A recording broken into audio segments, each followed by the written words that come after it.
இன்றைக்கி என்ன சமையல் பார்க்கலாம் வாங்க. வழக்கம் போல் சுட சுட சோறு தான் இன்றைக்கி வெஜ்ஜு தான். இன்றைக்கி நான்வெஜ்ஜெல்லாம் கிடையாது.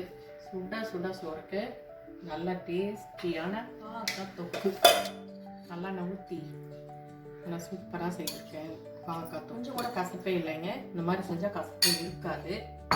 இதுக்கு தொட்டுக்கு பார்த்தீங்கன்னா முட்டை ரோஸ் பொரியல், ரெண்டும் நல்ல காம்பினேஷன் தான், நல்லாயிருக்கும்.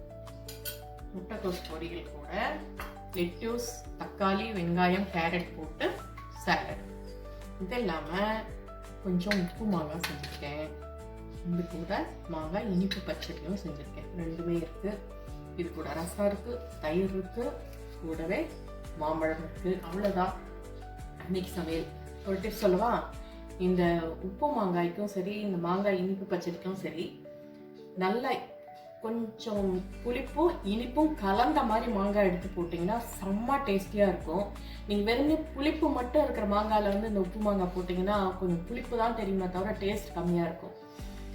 இனிப்பு மாங்காய் கூட ரொம்ப புளிப்பு அதிகமாக இருக்கிற அந்த பச்சடிக்கு வந்து இனிப்பு பச்சடிக்கு நீங்கள் ரொம்ப புளிப்பு இருக்கிற மாங்காய் போட்டிங்கன்னா அந்த டேஸ்ட் வராது. ரெண்டு கலந்த மாதிரி இருக்கிறது போட்டிங்கன்னா தான் அவ்வளோ டேஸ்ட்டாக இருக்கும். நீங்கள் வேணால் ட்ரை பண்ணி பாருங்கள். ஓகே, இந்த வீடியோ பிடிச்சிருந்துச்சுன்னா லைக் பண்ணுங்கள், ஷேர் பண்ணுங்கள், கமெண்ட் பண்ணுங்கள். புதுசாக பார்க்குறீங்கன்னா சப்ஸ்கிரைப் பண்ணிக்கோங்க. தேங்க்ஸ் ஃபார் வாட்சிங். பாய்.